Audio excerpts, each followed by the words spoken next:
ummati ala dhalalah. Umatku tidak akan mungkin sepakat di dalam kebatilan, tidak akan mungkin.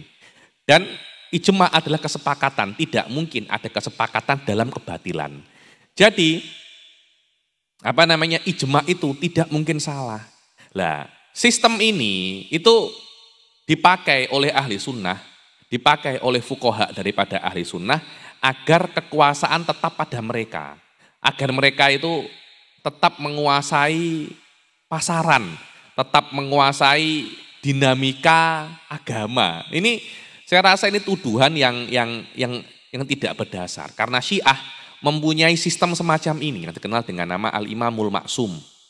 Imamul Maksum ini adalah orang yang kerasuk, yang Allah itu merasuk padanya dan dia tidak mungkin salah. Konsep ini ada di dalam Syiah dan tidak ada di dalam ahli sunnah. Akhirnya untuk nyaingi Syiah, ahli sunnah membawa konsep ijma. Loh, ini adalah tuduhan-tuduhan yang tidak berdasar. Nah, yang menuduh semacam ini ya ulama-ulama sendiri, karena yang bisa untuk memahami konsep ijma, yang bisa untuk memahami konsep imamah di dalam Syiah itu bukan orang awam. Itu adalah siapa namanya? Ulama. Tapi tidak semua ulama itu baik gitu loh. Saya itu dari dulu saya mengatakan tidak semua ustadz itu baik. Tidak semua tokoh agama itu baik, tidak semua ulama itu baik. Ada beberapa ulama yang memang kurang baik. Dulu tuh ada ulama besar yang sampai sekarang pendapatnya itu masih ada di dalam ditulis di dalam kitab-kitab nahwu, tulis dalam kitab-kitab balaghah. Saya lupa namanya itu Nadham atau Jahid. Salah satu daripada kedua orang itu. Sampai dikatakan Jahid kota asilab itu. Jahid ini dikatakan min abaki rotil alam. Dia itu jeniusnya alam, jeniusnya dunia. Akan tetapi ya gitu, ada masalah di dalam perangainya.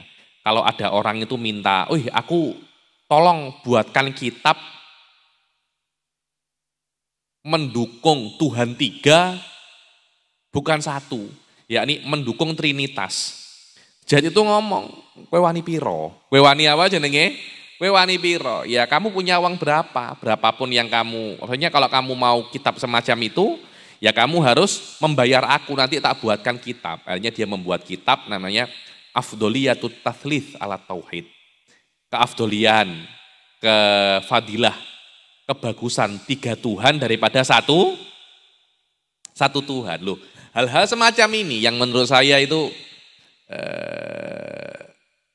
menjadikan memang ada beberapa ulama itu tidak tidak baik, dan mungkin itu dimulai daripada awal ulama itu menuntut ilmu ketika masih umur 12 tahun, 13 tahun. Ketika dia menuntut ilmu, niatnya sudah tidak niatnya sudah tidak baik. Apa hukmul khamis? Hukum yang kelima itu at-tafsil fiha. Ada detail, dengan arti tidak kufur semua, juga tidak maksiat semua. Dibilang faman qala fil asbab innaha tu'atsiru bi tabiha faqad hukiyal ijma' ala kufrih. Dibilang barang siapa yang mengatakan bahwasanya di dalam kasualitas sebab-sebab alam semesta ini, dengan arti makan kenyang, mengantuk tidur, apalagi melihat dengan mata, berjalan dengan kaki, jika memang yang membakar itu adalah api, yang membuat dingin itu adalah es, karena memang tabiatnya api semacam itu, tabiatnya es semacam itu, faqad hukiyal ijma' ala kufrih. Maka ada hikayah ijma'. Kata-kata hukiyah itu diriwayatkan, diceritakan. Kemudian kata-kata hukiyah ini sendiri, kalau kita tengok daripada nahwu, dia itu mabni lil majhul. Mabni lil majhul. Mabni lil majhul itu sighahnya fu'ila, hukiyah. Di dalam ilmu Islam, setiap sighah yang dia itu mabni lil majhul menunjukkan lemah. Dalam maksudnya fikih gitu ya. Yuqalu, kila itu menunjukkan setelah kila itu lemah. Di sini pun mungkin juga sama. Hukiyal ijma ala kufri. Ada hikayat diceritakan, dinukil, ada kesepakatan bahwasanya ini kufur. Loh memang mungkin ada yang mengatakan itu kufur. Apakah tapi sampai derajat konsensus? Tidak. Disinilah masalahnya. Maknanya ijma di sini, konsensus di sini itu lemah. Fakot hukiyal ijma'u ala kufrih. Pendapat yang kedua, waman qala innaha tu'atsiru bi quwwatin aw da'ahallah fiha fahuwa fasikun mubtadi'un wa fi kufrihi qaula. Lah ini adalah pendapat Mu'tazilah. Mu'tazilah itu adalah kelompok yang kira-kira ada mulai daripada abad ketiga Hijriah. Dan dia itu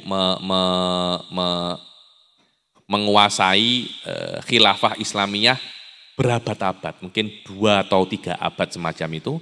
Dan Mu'tazilah itu sendiri awalnya itu Wasil bin Atok, pendiri Mu'tazilah, namanya Wasil bin Atok. Wasil bin Atok sendiri pendiri Mu'tazilah dan akar daripada Mu'tazilah, muridnya ahli sunnah. Muridnya siapa namanya? Muridnya Hasan al-Basri. Jadi Al-Imam Hasan al-Basri itu pada saat itu mempunyai satu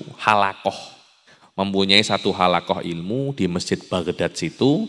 Kemudian di halakoh itu banyak sekali kelompok-kelompok, ini banyak sekali orang-orang yang hadir halakohnya. Kemudian ada banyak ulama-ulama yang di situ belajar. Kemudian daripada halakoh itu muncullah banyak sekali kelompok Wahabi muncul daripada halakoh itu. Kelompok Mu'tazilah muncul daripada halakoh itu. Jadi kalau Anda tengok ya, ini sebenarnya sanadnya Wahabi itu ke ahli sunnah. Sanadnya Wahabi itu ke ahli sunnah. Sanadnya Mu'tazilah ke ahli sunnah. Kenapa ya? Karena memang asalnya daripada ahli sunnah. Dengan arti murid-murid yang tidak bisa memahami ajaran-ajaran ahli sunnah, mereka akan melenceng kepada selain ahli sunnah. Karena itu hal-hal akidah-akidah ini, karena dia itu penting, mesti difahami dengan sempurna. Kalau ada meleset sedikit saja, repot nanti. Mu'tazilah itu sendiri, mereka itu berkeyakinan bahwasanya Allah Subhanahu wa Ta'ala menitipkan kekuatan api. Maksudnya Allah menitipkan kekuatan pada api. Yang kekuatan ini kita kenal dengan nama membakar. Allah menitipkan. Jadi Allah menciptakan api dan Allah menitipkan kepada api kekuatan untuk membakar. Itu namanya kuwatun muda'ah, dititipkan. Jadi bukan api yang membakar karena dia sendiri, tidak. Yang api itu bisa membakar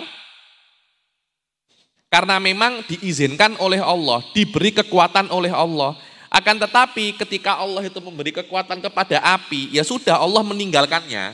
Allah memberikan kekuatan kepada api, kemudian Allah tidak mau Allah tidak mau campur tangan lagi. Wah wis iki kekuatanmu, awakmu ate gawe apa ae sak karepmu. Silahkan kamu mau buat apa saja. Ya itu namanya kuwatun muda'ah. Pendapat semacam ini, para ulama ahli sunnah mengatakan ini pendapat yang salah. Dan ini menjadikan orangnya itu mubtadi', ahli bid'ah.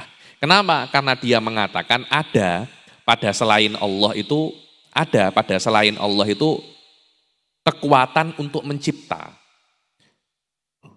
Dengan arti Mu'tazilah mengatakan yang api sendiri itu bisa untuk membakar. Cuma mereka tidak kafir karena mereka mengatakan kekuatan yang digunakan oleh api untuk membakar itu berasal daripada Allah. Kapan saja Allah menginginkan kekuatan ini untuk diambil, Allah bisa. Dari sini mereka lari daripada kekufuran, tapi mereka menjadi ahli bid'ah. Kenapa Ustaz Hasan? Mereka menjadi ahli bid'ah. Mereka menjadi ahli bid'ah karena mereka mengatakan ada selain Allah yang membakar tanpa intervensi daripada Allah secara langsung. Di sini mereka itu menjadi fasikun mubtadi'. Anda jangan tengok daripada ibadahnya Mu'tazilah, walah yo kalah adoh karo ibadah ahli sunnah. Ahli sunnah ki ibadah ora tape akeh kok. Kadang-kala orang-orang ahli sunnah itu kalau mau maksiat itu penak